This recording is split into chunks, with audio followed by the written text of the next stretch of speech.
Seigneur, te précieux merci pour na tongo ya lelo, te précieux merci pour na tango yo. C'est pour la coloration na tongo ya lelo pambola mitema na biso. Nous soit déviation à message, il y a incompréhension à message, la musique au nom de Jésus. Nous sommes un boutement, il y a mouli de déclarant l'essence au nom de Jésus. C'est lié Yesu ndoté à que au plus à combo na début à la fin, pambola biso, na mno pe na nzoto, tango la libota, bisa babeli, pesa solution na biano ya moko na tongo lelo, na combo na Yesu amen. Kole sa pambola biso. Tu beti les plus maboko pote ya zama lam. Ok. Zambe azalokum. Sans plus tarder, tu reçois des écritures. Tu vas dans Ésaïe chapitre 2, verset 1, tu quittes na yango kino na verset 4e. Natang na komboneso. Prophétie d'Ésaïe, fils d'Amon, sur Juda et Jérusalem. Il arrivera dans la suite des temps que la montagne de la maison de l'Éternel sera fondée sur les sommets des montagnes, qu'elle se lèvera par-dessus les collines et que toutes les nations y afflueront. Des peuples y rendront en foule et diront: venez et montons à la montagne de l'Éternel, à la montagne d'idée de Jacob, afin qu'il nous enseigne ses voies et que nous marchions dans ses sentiers.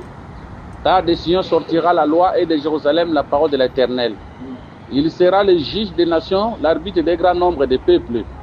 De leurs glaives, ils forgeront des oyaux et de leurs lances des serpents. Une nation ne tirera plus l'épée contre une autre et l'on n'apprendra plus la guerre. Aujourd'hui, même écriture Moussousou, Miché, chapitre 4, y est toujours bandaye verset 1, Trokitanaye, Kino na verset 4. Il arrivera dans la suite des temps que la montagne de la maison de l'Éternel sera fondée sur les sommets des montagnes, qu'elle se lèvera par-dessus les collines, et que les peuples y afflueront. Des nations s'y rendront en foule et diront: venez et montons à la montagne de l'Éternel, à la maison du Dieu de Jacob, afin qu'il nous enseigne ses voies, et que nous marchions dans ses sentiers.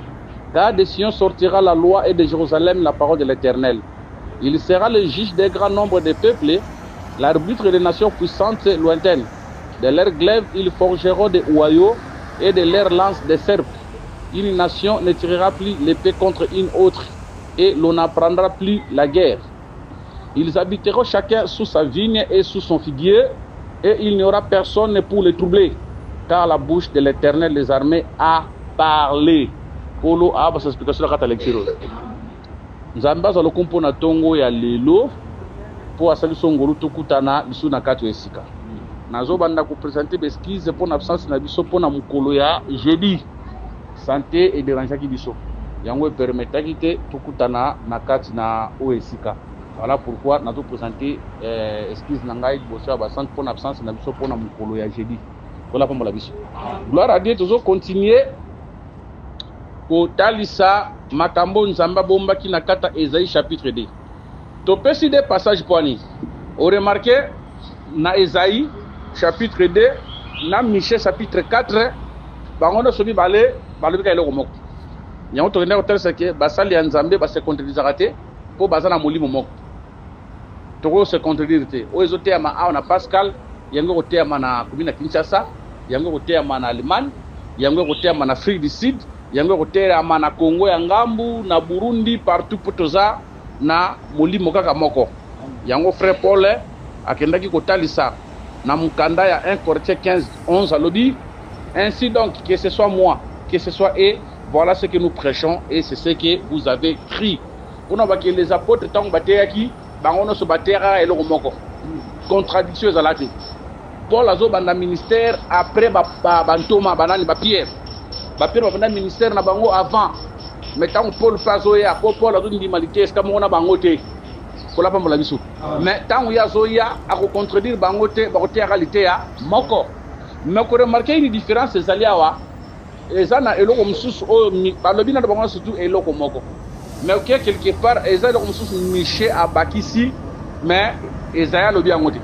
Miché abakisi ke ba revendre na sa nzeta vigno, pe ba revendre na sa nzete ya figuier.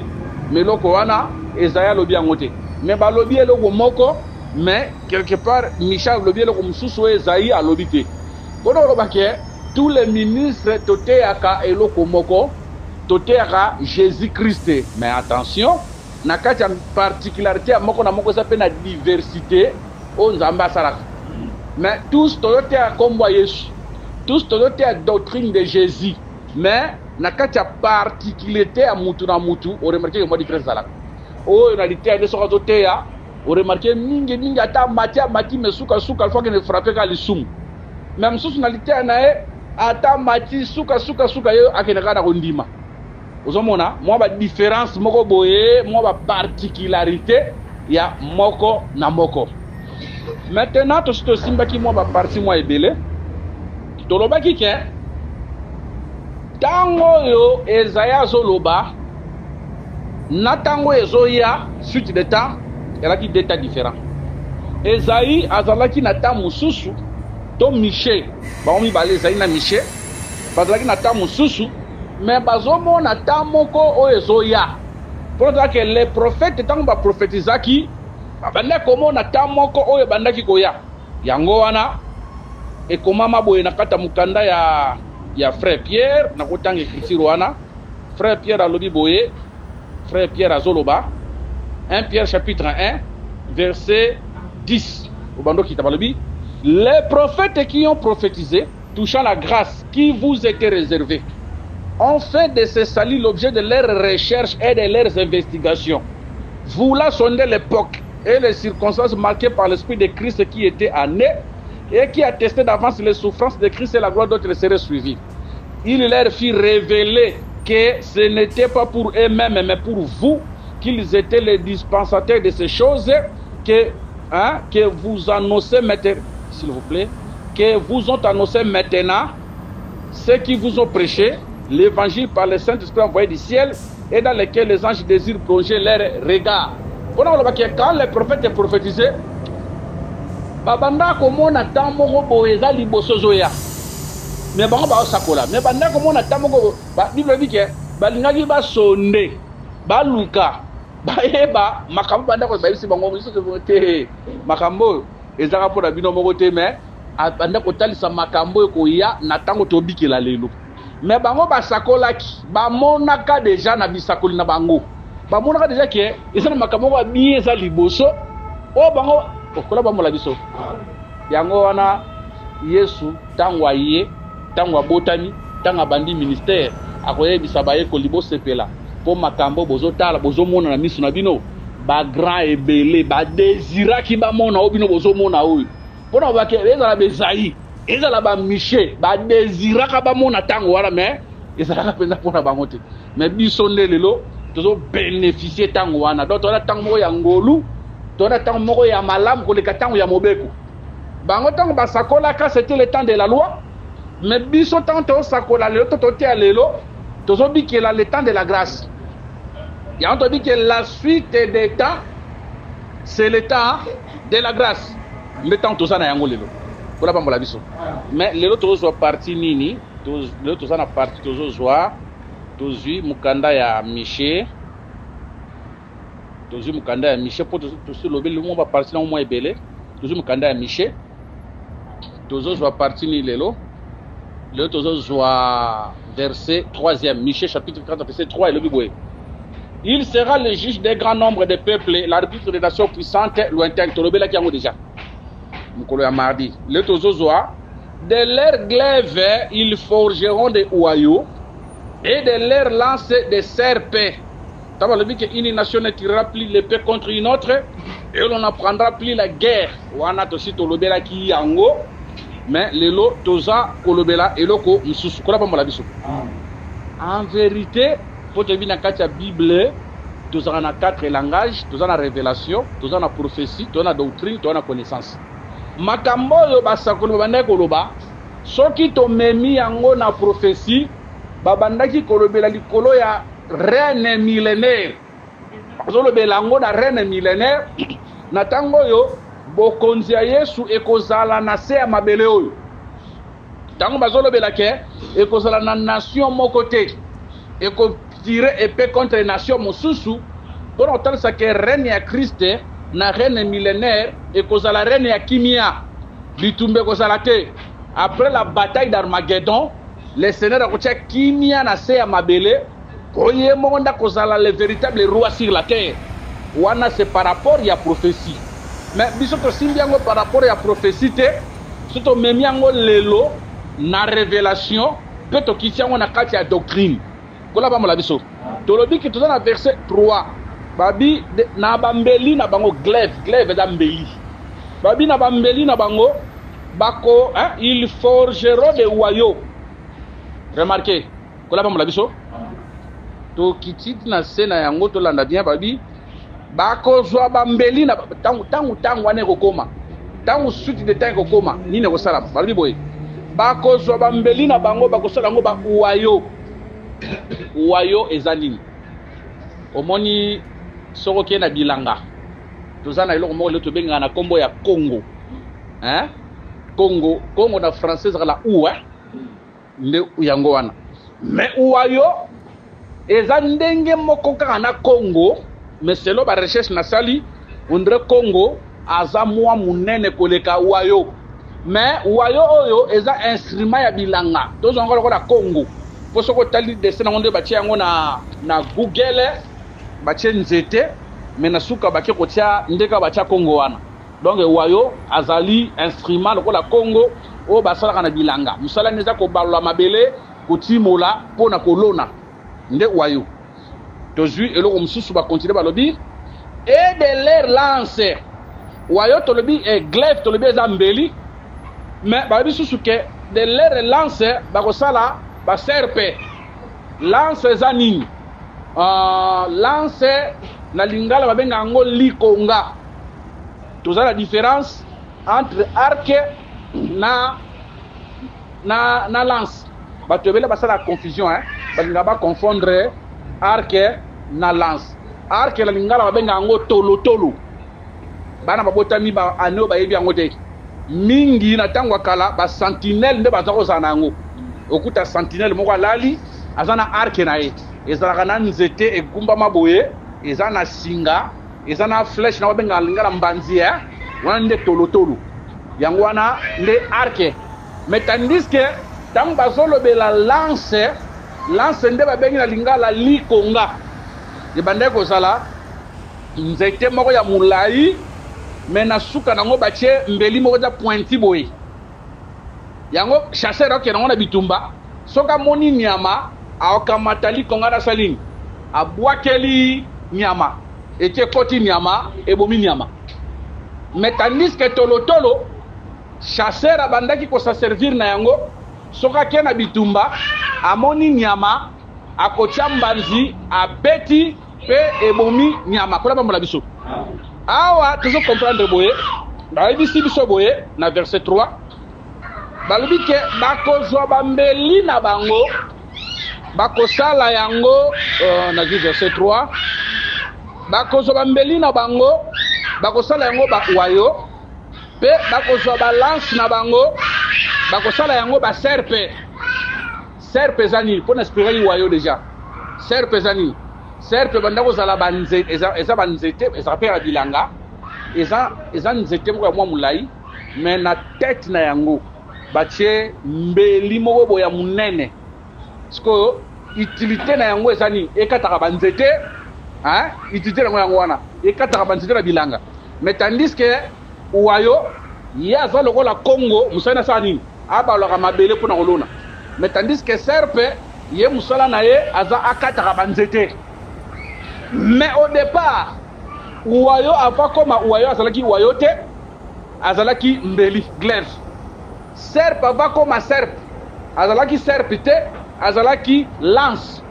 Or glaive na lance eza ba instrument de guerre musala nango eza kosopa makila ya bato koboma. Mais tandis que wayo na serpe eza ba instrument de guerre te eza ba instrument ya bilanga. Kola bambola biso. Donc tozana deux choses je crois place wana tout se comprendre hein tout se comprendre. OK nazongeli verset 3 bongo na ko continuer nazu verset 3 na bana on a katikati babi de leur glaive ils forgeront des joyaux et de leur lance des serpes. Une nation ne tirera plus l'épée contre une autre et l'on n'apprendra plus la guerre. Ecclésiaste chapitre 3. Ecclésiaste chapitre 3, verset 1. Bongo Toreba Nakosote. Tu vas dire Ecclésiaste, je m'excuse, l'état qui est dans Lukayango. Ecclésiaste chapitre 3. Tu vas dire verset 1, votre verset 8. Tu vas dire verset 8. Un temps pour aimer, un temps pour haïr, un temps pour la guerre, un temps pour la paix. Toujours verset 1. Il y a un temps pour tout, un temps pour toutes les choses sous les cieux. Nazo soit des écritures. Nazo balisa ngona verset 3. Balabi boye toza na tango moko pona bitumba. Toza pe na tango pona nini? Kimia. Balabi bongo hein. Même Michée chapitre 4 verset 3. Ah bazolo bela Nicolas tango ya kimia. Mais remarquez, ce que tali Michée chapitre 3 toza batami balé. Toza na tango ya bitumba, toza na tango nini? Tango ya bitumba toza na des instruments. Tango pe ya kimia toza na combien des instruments? Des instruments. Tango ya bitumba toza na instrument ni glaive na lance. Mais tango ya kimia toza na instrument ni wayo na serpe. Tango ya bitumba glaive na lance musana naweza koboma batu kosopa makila ya batu. Mais tango toye na tango ya kimia tomoni Congo na serpe musana naweza koboma te me kosala bilanga. Pona kotarisa kake na tango ya bitumba instrument ya bandai kosopa makila na tango ya bitumba. Mais tant komi na tango ya kimia instrument ne kosopa sous makila te échanger. Et comme il y a instrument il y a service na kata bilanga nzabo. Bravo mola biso. Waneza makambo ba prophète ba monaki. Ndiango to expliquer na tongo walelo. Que le célèbre bénisse. Maintenant tu expliquer déjà que le temps de la guerre c'était le temps de la loi. Tu expliquer yango bongo. Et là qui tango ya mobeko oyo ada au départ ezalaki nanu boye. Tant nzamba keli Adam na kati Eden, nzambe na Adam bazalaki bien bitumbe zalaki te. Ennemi azalaki te, bazalaki tata na mwana, bazalaki ba ami bitumbe zalaki te. Mais tango kaka Adam sumuki, tango ana bebisi Adam na nzambe bitumbe bandi wana. Pour que l'humanité mokili mobimana nzambe kobe ba bandi. Conflit bandi, bitumbe bandi. Guerre entre nzambe na peuple. Toye tant Moïse roya na Sinaï nzamba kaboli lisusu. Akaboli Israël na biso ba nation. Pour le bakeza ki tamo ya des autres tamo ya royo kanate. Mais tant tu to commune ekulusu yeso akufi na ekulusu tango ya bitumbe sali et sili to se réconcilier na nzambe Israël na biso bikolo to sanga to komi peuple moko divisa susu te bitumbe zali susu te. Ndelelo. Maintenant remarquez na tango ya guerre toza na ba instrument oye bande ko sopa makila. Mais na tango ya ngolu kaka instrument bande ko sopa makila wana e ko sopa susu makila te mais comme instrument oye sa na kati nini ilanga yango banzela ko kende ko za lebele mais to ko simba banzela nyonso te to kozwa nzela moko pona édification ya peuple. Pour ça, tu dis que vous pouvez biloko ebele pas peuple à des fois pour embrouiller peuple. Mais vous pouvez ça l'essentiel est pas il y a peuple. Quoi pas mon avis. Tous les instruments de guerre. Oezo sopa makila ya batu. Oyo ezo boma. Tozo bimisango lokola instrument moko. Tozo bimisango comme le ministère de la mort. Kola ba mola biso tozwi écriture moko tozana mukanda ya des Corinthiens tozana mukanda ya des Corinthiens le temps ki bolimbisi nazo luka yango tozana des Corinthiens chapitre 3 tozwi verset 7. Verset 6. Il nous a aussi rendu capables d'être ministres d'une nouvelle alliance, non de la lettre mais de l'esprit, car la lettre tue, mais l'esprit vivifie. Verset 7.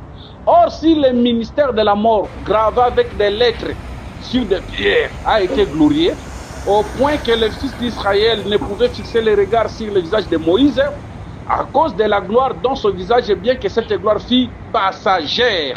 Verset 8. Combien le ministère de l'Esprit ne sera-t-il pas plus glorieux? Awa, frère Paul, poussé par l'Esprit, a expliqué les sacerdoces lévitiques à le ministère de la mort. La loi est un instrument entre les mains de Dieu, non pour donner la vie, mais la loi est un instrument entre les mains de Dieu pour donner la mort. Il y a le ministère de la mort. Nous avons pris cet exemple. Et le Kabola Batu, ils ont mobeku. Et le m'appelle Iwana Katia Batu, ils ont mobeku. Pour Adam Nzambe, ils ont bien Eden. Même que le Nzambe, ils ont Adam, que l'IA Bambouma Nyoso, même Bouma Osani, Koliate, Mkolole Osani. Ils ont dit commandement Nzamba Pesaki. Ils ont dit Mobeko Nzamba Pesaki. Tant qu'Ada Bouki Mobeko, Wana Mbalamo de Wesali.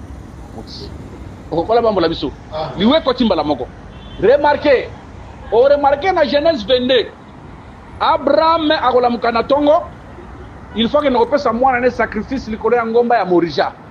Abraham fandi le bois. Cela veut dire qu'au fendre, nous étions là qui moko, mettant aux yeux de passo là. Hein? Tant aux yeux passo là. Au passo au fendre, nous étions au salani. Et Kabani, bon, Abraham a un instrument, on a un passo là qui n'est mabaya. Mais on remarque que Abraham a mata comme une ngomba pour un sacrifice à Isaac. Tango atambola na nzela na tongo akabodi mabaya. Azuma mabaya yo tambola ngo ya kukabwana. Mais tango akoma likolo ya ngomba lingasa na sacrifice à Isaac po moto epela mabaya ko sala ko kabwana te fo basani. Basangisa mabaya. Mabaya oya kabola ki na tongo mais tango akomi na sacrifice à Isaac asali nini? Asangisi yango. Pendant le baquet, la mort d'Isaac, sacrifice à Isaac, likolo ya ngomba ya Morija. Et sangisi mabaya oyo Abraham akabolaki. Abraham aza papa, Isaac aza fils. Pendant le baquet papa muto akabolaki, mais fils asali nini? Asangisi. Or papa po akabolaki na un instrument maboko na ye. Instrument on a servaki akabola. Ce que instrument nzamba akabolaki c'était la loi de Moïse. Mais le fils akoya na grâce po sangisa makambo papa salaki nini? Akabolaki. Na kekuna puna tali saka ke nazo zwa glaive nazo zwa na balance na bimisi yango comme le ministère de la mort comme la loi de Moïse oye bandaki ko boma na se na alliance oye bandaki ko sopa makila ya batu mobeko bikisa kite mais tangu tozo koma na suite de temps toasula makama makila batu sopa na te pona lo bakaka inscrire bandaki ko sopa makila wana échanger les lots. Les lots sont pas sous makilate, mais les lots comme un instrument, batubasa le lanakata bilanga. Pour baké autant de la grâce, nzamba kamata mobeko abongoli yango comme ngolu lelo. Okola bambala biso. Lelo mobeko comme ngolu. Kaka mobeko ebomaki lobi, metant nzamba zo comme ça ngolu et bomali suscité comme ko biki sabat. Mais remarquez, le problème est que tozana uwayo otolobi ezala kola Congo pe tozana serpe otolobi ezala kola nini ezambeli oezokata banzete na kata bilanga elanga otozana yango lelo ezande musala ya nzambe c'est l'église du Seigneur Jésus-Christ eza elanga mobimba tozui 1 Corinthiens chapitre 3 1 Corinthiens chapitre 3 tokiti na verset 9e. Frère Paul 1 Corinthiens 3, 9, frère Paul dit, car nous sommes ouvriers avec Dieu, vous êtes les champs de Dieu, l'édifice de Dieu. Voilà. Paul dit, car nous sommes ouvriers avec Dieu, vous êtes les champs de Dieu, l'édifice de Dieu. Frère Paul poussé par l'esprit, tant qu'on a expliqué, et à telle église en Zambie, il dit que l'église de la vous aurez peine d'affaire. Pour la mission. Après, on va dire que ça a tongo loboé. Ndaku ya Nzambe. Eza batolo to soto beti to. Batolo to beti oyo. Eza soto fanda to bata mamo to bata mambula. hein mais ndako ya nzambe to vandi boza yo eza ngai eza oyo te oh kola bambola biso pona kotalisa bene eza bona tongo lelo elanga ya nzambe eza yo elanga nzambe eza nani eza ngai maintenant na kati ya bilanga po o travailler esengeli ozala na wayo tozala na nini na serpe autrement dit soko oza na wayo te soko oza na serpe te moyo travaille na kati elanga awa totalisa libota nzambe ke soki ntango ya grâce eyaki posa nzambe eza ke ngai na yo tokóma lelo baserviteur ya nzambe totravaille na kati elanga nani ya nzambe. Quand le Seigneur nous avait délivrés à la croix, a délivré biso pona bamade, a délivré biso te poto na kati église poto soanaka, a délivré biso te poto na kati poto to tonganaka, poto landanaka na makambo ezanga tina. Mais le Seigneur nous avait délivrés poto comme banani ba serviteur na yi. Kola bamola biso. Je crois que le Seigneur m'aide à retrouver écriture moko Moïse mutazolo bayango. Moïse mutazolo bayango. En tout cas, celui na zui yango, gloire à Dieu. Mais celui pe na zui yango te na kolobango na kata munoko. Na munoko promesate. Moïse azolo baboye. Alobi nzamba tindi biso. Nzamba tindi biso toya to kango la libota po libota akende ko servir ye na kata lisobe.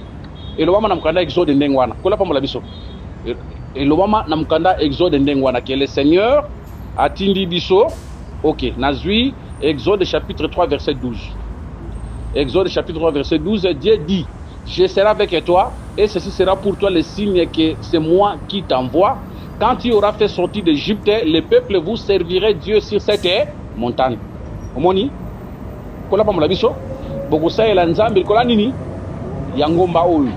Donc l'objectif en nzambe là que tant nzambe kango la nzambe na Égypte et za peuple la sania que ne servir peuple bazalaki na boum na Égypte l'esclavagisme il y a pharaon tant bazaba esclave à pharaon nzamba za na serviteur te mais za bongoti ana serviteur te mais il faut akango la bango ba na boum bo ba serviteur na ye mais lobeli musongo to ndimaka ke na ancienne alliance nzamba zalaka na serviteur kula sa malikanisi na ete yesu alobi boye elangeza munene basali baza mukie bobonde la nzamba sala nini tangu yesu aloba bongo na tangu wana serviteur nzambe zalaka ye moko Jésus po babengaka Jésus le serviteur de l'Éternel.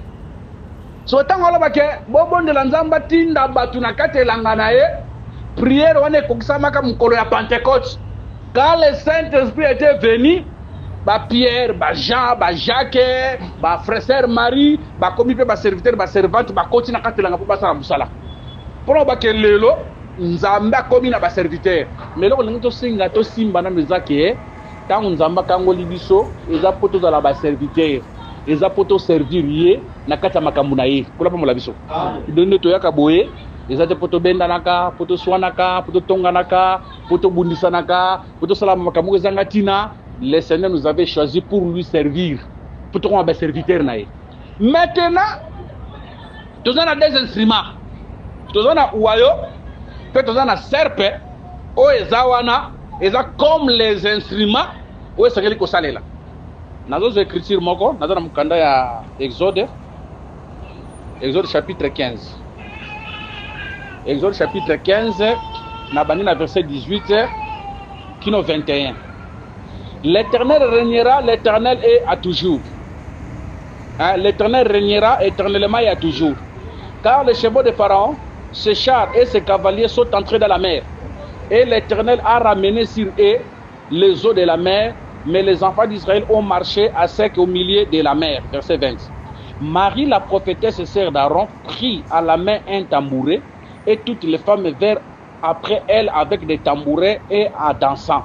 Marie répondit aux enfants d'Israël, chantant l'Éternel car il a fait éclater sa gloire. Il a précipité dans la mer les cavaliers et son cavalier. Kola bak explication lecture.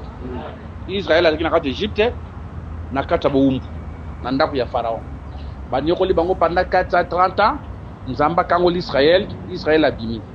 Maintenant, tant Israël a zobima, Pharaon no landa bango. Tant ba comme na mer rouge, nzamba qui s'est intervenir à kaboli mer rouge. Tant mer rouge kabwani, Pharaon na ba soda na pour Israël a kotaki. Maintenant Pharaon na ba soda na ba koti, Israël a katisi, nzamba salini. Azong sima il couleur Pharaon na ba soda na e. Tant ba kufi, tant ba kati na ngambo balobi ke Marie azwaki tambourin. Tambourin eza mbunda, me mbunda ya boete. Aza mbunda moko ya mukie basimba na maboko boye. Amunda moko mwa mukie mwa mulai. Mutako simba na maboko boye, azobeta ngo boye. Biso pena na Afrique na mona on to sala ngo na mingi te. Na RDC précisément. To sala ka marka mbunda we, na mona ngo mingi ba barabe. Na mona ngo na film pa barabe. Eza tambourin mwa mbunda moko ya mwa ako sala mwa dimension moko boye. Siko mwa mulai. Mutako chango na sele ta sele na sala peka bokangi singa boye. Azo beta. Babike Marie azwaki tambourin na basi na kata Israël bango be bazoki ba tambourin bazo yemba bazo kumisa nzambe pona likambo yuko salama na mer rouge eloko na liboso tangu Marie na basi bazo yemba ba kumisa nzambe pona likambo susute ba kumisa nzambe na ndenga bomi Pharaon na kata mer rouge. Or Pharaon azalaki muto akangaki bango na kata esclavagisme metanga kufi na kata mer rouge bango bakokumisa nzambe pona makambo salami na mer rouge. Or Pharaon azaka image ya diable oya kangaki yo nanga na vie lisumu parce que l'esclavagisme c'est la vie du péché. Bible dit que celui qui se livre au péché est esclave du péché. Dans la sorte telem na nzelo tambolo bona esclave basé belé ba tambola naza libre nanzoto boza libre. Mais sur le plan spirituel, aza esclave ya kindumba, aza esclave ya muibi, aza esclave ya escroquerie, aza esclave ya sorcellerie. Donc vie à mabe, muto na kata lisumu aza esclave. Maintenant tangu bakango la miye so kango luso de kulusu. Marie tangu ba oyemba victoire mususu te, ba oyemba ka makambo salama kine nani na mer rouge. Yango biso le temps to yembaka to kumisa keloko mususu te.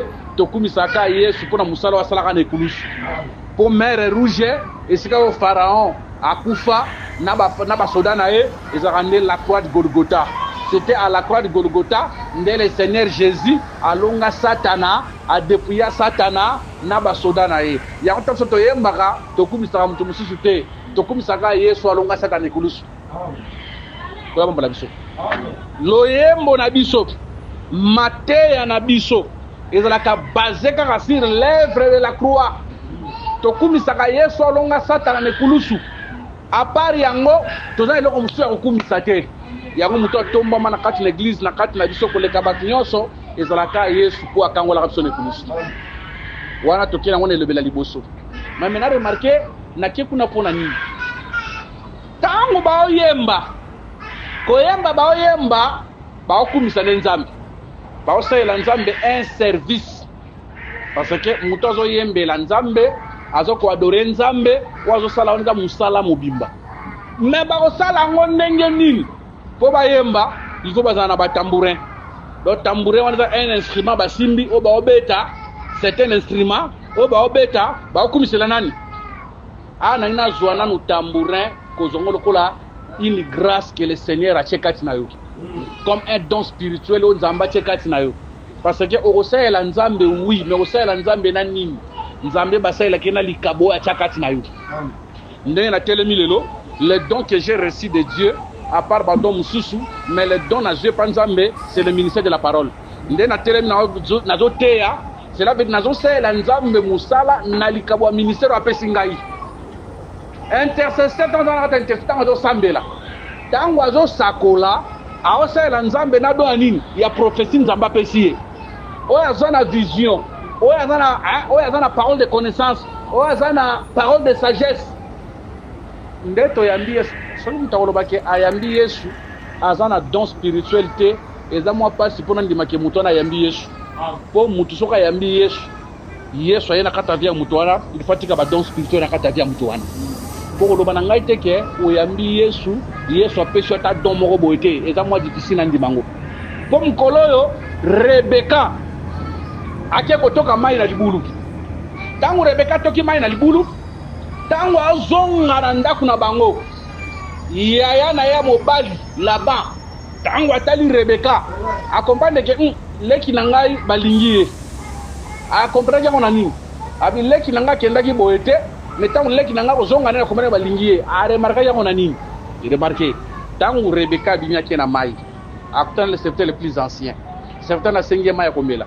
tango apesi mai komela apesi na ba chamo mai komela tango asilisi babi serviteur wana akamata ki bag atie na zolo akamata ki ba bracelet atie na maboko pona koloba ke Rebecca kendaki bongo te metango azozonga kutana secteur le plus ancien eza na badon oyo bapesi yango tango se ya na kotala comprendre namoni bag namoni babagi oyo bakoma kotia na maboko oyo ya libala oyo kolamba mula biso oyo eza biloko bato ya bendaka tolo baya nango oyo bendaka tolo catholique bango nde baya na babagi wana mais soki na Genèse atoza na Genèse combien Genèse 24 les secteurs plus anciens atiaka Rebecca bagi na musapiti atiaka ye bagi na zolu kolamba mula biso atiaka ye bagi na musapite atiaka ye bagi na zolo mpona koloba ke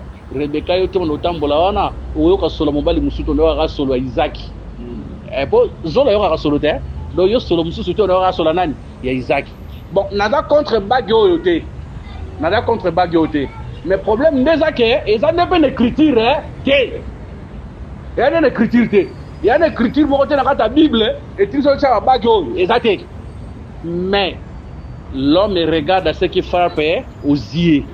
Dieu regarde à ce qui... Dieu regarde les cœurs, mais l'homme regarde pour na koloba ke soko moni mutu alati bagi ya mariage eza nango pe lisumu problème mo la biso eza lisumu te mais eza pe doctrine te ke imposition ke mutu asali alataka bag te tolataka yango problème mo la biso ya na pasteur na biso moko aza professeur aote ya bana classe sotango ate ya bana classe baondima te ke aza marié so tali aza ne mukolo so tali nsoto na ye ngana munene boya nsoto mike ondima te ke aza mukolo to marié bana classe dit ke oza marié te naza marié oza marié te qu'est-ce pour oza marié o wapi bag ai na bag te so po andi so ke aza marié akia somi bag atira musabi akomotambo na tango atie bona so to ndimi ke oza marié et pas mundele pour mundela ndima ki oza marié na ba rigueur na bangwar fa sani ba mona pe bagi wana pour loba ke eza nango mabete soki mutu alati yango po tambola mais ande doctrine te eza obligatoire te ba ko imposer ngo batuna kate église wana so za Detroit wana komi lo mususu kola mamola biso mais nakende kuna kapona kotalisa ke Rebecca tango kutani na les centres les plus anciens apesi ozalaki ba bracelet na bague nazo sur les centres les plus anciens comme le Saint-Esprit Rebecca comme l'église de Jésus ba bracelet na bague nazo comme les dons du Saint-Esprit pona kotalisa na kende kuna pona bake soki mutakutani na Yesu apesa ke makabo poeza na nzela ya makabo wana nde ko servir Nzambe pona bamola biso kasi yango tomoni Marie na basi bakozwa batambourin bakomi kobeta. On a reçu les dons du Saint-Esprit non pour escroquer le peuple, mais aussi les dons du Saint-Esprit pour travailler dans l'œuvre de Dieu. Pour le batebele bazu makabo molimo bakomisi yango trafic ya mbongo. Ozomo mtape so prophétie, mais azako exige mbongo na prophétie na bi prophétie na ngai ezalaka na $100. Prophétie na ngai ezalaka na $200. Eza na place ya boke exemple bokutana mo sakoli moko boye. Mosakala bisibino akawana fandina nazo bude akanyi misu kwa semble ke na ba révélation nzambe bache kitunga mo place wana oga mosakala bisibino avant na lobela bino bochana numbongo na nini na kitunga wana albilo bochana numbongo na kata kitunga wana alende ya bandi o yalo lazo lobela ngai yalo lazo lakisanga ba bazaka bini ndengwana yalo lazo lakisanga ngai ona bochana numbongo ya bando sanini abando loba likabwa nzambe ezalaka ya ofele soko oza na doa prophétie sakola ya ofele mais soki mutu ye moko asepeli apambola yo koboya te yo zwa mais koexige mbongo te mpo na don koexige te po yo futaki nzambe eloko te po bapesa don wana nzambe apesaki yo yo fele yesu alobi vous avez reçu gratuitement donné aussi gratuitement et que botieli bato tarif moko awa boye au service à délivrance femme de nuit $50 tala makana sabino ezali batieli bino tarif femme de nuit $50 o bandoto mabe na butu $20 kola bambola biso wala pena bato bakamba makambo nzambe ekomi ya commerce penza moto azwi molangi ya mai asambeli mpo na yango akomoteka $20 akomoteka $10 akomoteka $30 wana ekomi commerce na kati ya makambo nzambe mais biso tozwa gratuitement tokosalela yango mpe mais nakira mpona ke totalisa ke on a reçu le Seigneur pour être des serviteurs de Dieu mais kosalela nzambe na nini kosalela nzambe il faut ozala na un instrument l'instrument kosalela nzambe c'est la grâce que le Seigneur t'a donnée kola bambola biso nde na tongwa lelo il faut bondela afin que oyeba grâce nini o nzamba sala nini atia kati na yo kola bambola biso po elongo na grâce wana nde osala nini okosalela nzambe so grâce wana kati na yo ezala te mosala nzambe tozwi Apocalypse chapitre 5 tozwi verset 8 Apocalypse chapitre 5 nazwi verset la bandi atana verset 7 il vint et il prit le livre de la main droite de celui qui était assis sur le trône. Quand il prit le livre, les 4 êtres vivants et les 4 vers se prosternèrent devant l'agneau, tenant chacun une harpe et des coupes d'or remplies de parfums, qui sont les prières des saints. Verset 9. Et il chantait un cantique nouveau, en disant, tu es digne de prendre le livre, d'ouvrir le sceau, car tu as été immolé, et tu as racheté. Nakiti, écrit dans Mandako Lucas, s'il vous plaît. Nazu verset 11. J'ai regardé, j'ai entendu la voix de beaucoup d'anges autour du trône et des êtres vivants et des vieillards. S'il vous plaît, écoutez, c'est comme si dans l'équipe yango. Polimbi si l'état qui n'a pas yango. Nazu verset 8. Oui. Quand il prit le livre, les 4 êtres vivants et les 4 vieillards se prosternaient devant l'agneau, tenant chacun une harpe et des coupes d'or remplies de parfums, qui sont les prières des saints. Voilà pas mon avis. Nanda ou l'écriture. Ah, bah, on parle sur les 24 vieillards. Vous remarquez, les 24 vieillards au Balobawa, bah, on sabango, bazala qui na coupe, mais na kata coupe wana, et qui na ba parfum, na kati na yango. Mais ça na coupe té, mais bazala qui pe na ba harpe. Bon, tant que vous avez un coupe, na ba parfait na kati na bango, vous avez prière des saints pour nous ça que bazabe ba sacrificateur, bazabe ba intercesseur, mais ce n'est pas mon problème.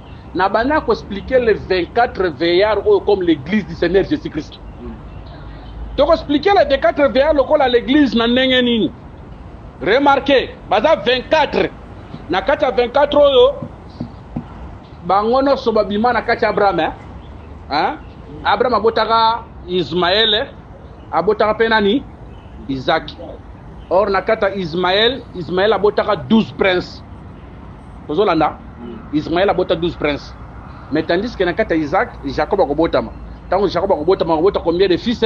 12 fils. Nakata Ismaël tozana 12 princes, nakata Jacob tozana combien de fils? 12 fils. Surtout 12 à Ismaël, na 12 à Jacob a formé combien? 24. Au cas où on l'a vu ça. Ah, toujours Ismaël, le Israël, toujours Jacob, le biso, Bikolo, autant que sangana 12 plus 12 sangana, après c'est combien? 24. Alors, nombre 24, comme l'ensemble des peuples ensemble, ils ont Israël, ils ont 4 nabiso Bikolo pour former l'église du Seigneur Jésus-Christ. Il n'a ni juif ni grec. Bah ben, on va vieillard. Pour aller bas vieillard. Vous remarquez, Yesus a Pierre. Abisi abi Pierre. Tango zalaki jeune. Obanda komi kambandengo lingaki. Mais tango kokoma vie. Okomi kamba le susute. Mutu musu mutu relato sentir. Mutu musu to kambayo. Akomema yo bisika oyo lingite. Pona obake jeune. Amila tara sentir yemo komi kamba yemo kakenda bisika lingi. Mais vie. Ami kamba su yemo kote. Vie. Bakamba ye. Balatake sentir. Ba memakaye bisika oya lingi te. Oh, n'a pas cet exemple. moni bana basi ya mikolo tabachaka ba mèche na muto ah on a théité que mon sang tia mèche ce sont des choses charnelles diaboliques démoniaques mais moi na moi si tant ba tia ni mèche na kata muto oza jeune ba 17 ans ba 18 ans ça la ni ah c'est pelati mais ce aussi koko moko boya comme na 80 ans bo kangé mèche na kata muto ah sani a des fois ko lela bo tikanga yesani bo nyokola ngabi ko bosani bo tianga na mutu mais pona mwana mwasi mupaganga to na ba 18 ans tango ba tia na mutu azo mona ngo esengo mais pona koko amona ngo e ana tina te ba bise Pierre tango zalaki jeune bo bande ko mikamba yo moko bo no sala makabo ndako sepela mais tango koko ma vie o mikamba susu yo moko te to ndimi que l'ancienne alliance et que le tango à jeunesse o ba to mikamba ki ndenge ba lingaki mais la nouvelle alliance c'est l'état de la vieillesse ndeto za boye na nzoto boye toza ba jeune mais si les plans spirituels toza ba vieux po to mikambaka te nzambe nakambaka biso tokendaka bisika mpe tolingi te nzambe akotinda oyo ade fois olali na butu baotinda okende sambela na bisika olingi te me katindi okende kuna okende kola bambola biso tozaka ba jeune te concert moko eza na fikini ya mopagani moko boye jeune akofuta biasa lini aketala concert wana bana basilisi examen d'état bana basilisi examen d'état ba jeune basalaka nini bazwi diplôme basoli balui bamituka baketi bamate babimibimi na kati bamipandi bakie na pique-nique bakie kosakana bakie komela wana banani ba jeune mais omona mwana classe moko finaliste depuis 6e oyo asala koma vie ntango bango bamata bapasola bauniforme ya bapasola uniforme te ntango bakomela masanga ya omela masanga te akozala différent na bango bano tuna bino bolasaka nini yango bino nde banani te tosi tokoma bavie baposa ya nzoto esila totikalaka na posa okende bokonza likolo ba jeune baa na posa ya mabele mais bavie baa na posa okende bokonza nini ya likolo kola pamola biso ya osomo mutu aswanaka comprendre kaza nanu jeune kati na ye posa koswana eza nanu jeune mutu aswanaka mais vie aswanaka te jeune mutu abundaka mais vie asalaka nini abundaka te so moni frère moko azosambela azobunda bitumba comprendre que frère oyo akomina no vie etaza nanu jeune yalinga bitumba alinga milakisa alate lamba ye na église ata afandaka na kiti azozela soki nake avant bato bamona nga te bato bakotana comme ça ntango na oya bakomona veste nga na lati ntango na oya bakomona chaussure na ngai lelo bakosentir ngai comprendre ke wana jeune ola bambola biso ntango toyaka na église toyakolesa bilamba kolata te toza na elamba tolata c'est le Seigneur Jésus Christ elamba tolataka ndeki bosantu ya nzambe yango nde tolata toya kolata bilamba kolata te po ato songe bomala bilamba yebaki un jour kokufa kotika ngo na sa mabele vanité de vanité yango na tina te bo balataka koleka biso lelo batika yango bakenda Salomo alataka tika yango bakenda namoni babisinga orchestre akufa bakunda ye na veste à $30,000 vanité de vanité ya na tina te kola bambola biso to bavie totikalaka na posa bokonza nini likolo tozalaka yesu aya kososo tosala nini tokenda biso mais maintenant balobi ke le 24 VR bazalaki na ba harpe eza instrument musique harpe eza instrument musique babetaka yango harpe eza instrument musique bakumisela nzambe c'est pour dire que ils étaient des adorateurs bazalaki bachanteur bazalaki badorateur bakumisa nzambe mais na ozwa harpe wana lelo oyo ezalaki un instrument oyo ezo koyede bango bakumisela nango nzambe mpona kotalisa yango les dons que tu as aujourd'hui likabo nzambe apesi yo eza posalela yango nzambe okola bambola biso eya posalela yango lolendo te oyo na kati église wana mpena soki ngai te mpenza eloko te omoni don na ngai wana ezaka nango so tomona makambo moto aza na don aza na don ya délivrance bobondela mpona bato ye asa ye na ye avandi ne na libanda sikoyo aza na posa bosa nini boya benga ye soso ere moko abi libanda aya ebisa bi ndeko yo tozobondela nga na mona ngo toka na ndeko moko bo à l'époque tozosambela na juste appela ndeko aza na kati na biso ena don délivrance akina grâce wa makasi bino bokoki mpe kobondela mpona motu bokoki mpe kosala mpe délivrance mais oyo aye bino bokoumela me soki ya ye aumela te sikoyo ya ye artu tosala délivrance na kati opotana ye avandi na libanda sikoyo moko ablimi aya tuni me ndeko yo soki banda kala omoni baninga baopotana délivrance oyo kotete pwani o bomonaki nga aza libanda fabe oyo kobenga ngai ozomona lolendo nasina yaki nazaki libanda boyebite nazaki libanda fo ba ko benga ngai donc tala orgueil nzamba pesio likabwa nzambe posa likabwa na facilité ko mosa elango lolendo no mitungisa te nzamba na makukia ko kanga yango sala pesio te ko kala ba la biso ay nzamba na makukia ba ala makukia ko kanga yango donc mutu asala lolendo ana posa ba ko benga ye po age no sala musala nzambe bande ko nzambe basala ke fierté so boyi ko sala nzamba na makoki atiki le peka dowana na site donc sur makasi ko leka o zana yango tango esala yo melami yo mona mbili susu yango soki ba pharisien soki bango batiki ko yemba mabanga o tango ko yemba ko leka bango pona ko bake soko sali nzambe fier nzamba sana makia ko susciter bato bazala makasa ko tela basel musala nzambe ko leka mais travaillons avec la grâce que le Seigneur nous a donnée ko la pambola biso mais on a remarqué frère Paul dans 1 Corinthiens 12 a parlé sur les 9 dons spirituels. Parole de connaissance, parole de sagesse, discernement des esprits, méthodologique et ça souka ya badonté. Pour ce dans verset 28, il y a verset 28 dans la Bible. Et Dieu a établi dans l'église premièrement des apôtres, secondement des prophètes, troisièmement des docteurs, ensuite ceux qui ont le don de miracle, yoka. Puis ceux qui ont le don de guérir, yoka. De secourir. On a le bako sunga, je le rappelle don. Oh, voilà vraiment la vision. Babi, de secourir, de gouverner, de parler diverses langues. On a de secourir. So, parmi les 9 dons pour la Tchekouna, de un secours exaté. Mais dans le verset 28, quand il y a Paul, a secours, nakatia, badon. Voilà vraiment la vision. Libéralité, ils appellent don. Vous voyez, bien, quand Makamanzambet, Moutune Soko Pesanaye. Mais ça pendant la bâton nzamba cha libéralité na kati na ye. Tout le monde peut donner parce que nous sommes au temps de la grâce, on est libre de donner. Mais ça na bâton musu penda ko kaba et ça don nzamba cha kati na ye. Ya ko kama ta télévision na kata ndako longoli akabi ayo kapata pasi moko te. Ya ko kama ta akoma tata salon ba kiti na ya somba ki asika akabi et ça l'état pasi moko te. Bata bongo bazali. Pendant que chacun de nous a reçu de Dieu une particularité, le problème est que Zoa parce que la tchangwa nakata musala ya nzambe. Problème mo la biso. Zoa yango tchangwa nakata musala ya nzambe. Na osu ki sa pona hotel parce que le Seigneur nous a appelé pour te croiser maboko te, mais le Seigneur nous a appelé pour te sala musala nani. Problème mo la biso. Tout le monde doit travailler. L'évangélisation et la pour la ministre te, l'évangélisation et la pour na mutu nyonso. Et ça la maman et si ko zali évangéliser lobela mutu latina na Yesu yakara mutu na kata église te ya mutu Yesu mema na kata église ko zela kata que évangélisation la oui ton limi premièrement c'est pour les ministres mais surtout c'est pour tout chrétien. Le Seigneur t'avait donné la vie éternelle bo yo suka na ngana yo mokote mais yo pe pa na yo so sala ni o pe sa basusu ko ba la biso o ebi serpe ba le musala ngala ni kata banzete n'est-ce pas.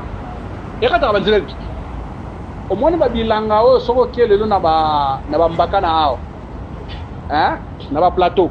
Avant comme ma bilanga ezalaki ba nzete ezalaki wana hein, ezalaki ba nzete hein, mais po et comme ma bilanga po sert pas ça nini, asala musala, hein, akata ba nzete so ba nzete ko inde ba sala nini, donc ba nzete ko yi bongo nini Congo, aye ba na sala nini, abano sala musala.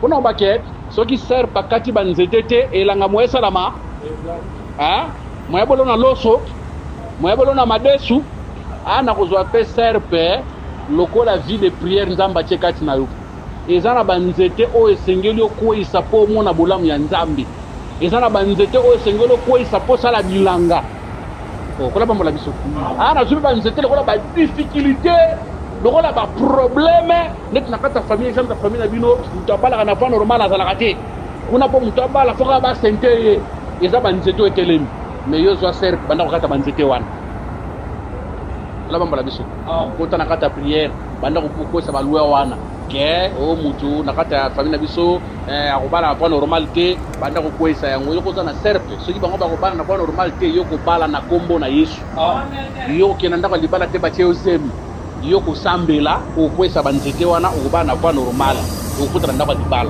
même si il arrivait que rere salamaki o ko tanda ba dibala ba pesa la ki mbongo te akweyisa banzete kaka nakana ndaka libala na mobala kopesa mbongo libala akonore yo okula bambola biso apona kotalisa ke serpe akataka banzete soki banzete katami nde mosala ebandi mais ozomona te ke soki banzete katami te moya moto aplasa kosala mosala eza te mais nzete kozala mpe lokola chômage mo otelema na kati ya famille oyo esengeli bosambela bolongola chômage po basala nini baza misala mais tout ça est possible ke dans la prière ola bambola biso yango wana mwana nzambe akokimaka prière te mwana nzambe akoyaka prière na badelestage te lokola lelo dimanche na ye mardi nakoya te nakoya jeudi lokola lelo dimanche na ye te nakoyaka dimanche oyo wana ekola bambola biso mes frères et sœurs la bénédiction bazwa yango na présence ya nzambe bazwa yango na ndako te c'est dans la présence de Dieu que Dieu nous bénit et puis lipambolo tozwaka awa yango tokenda kobikela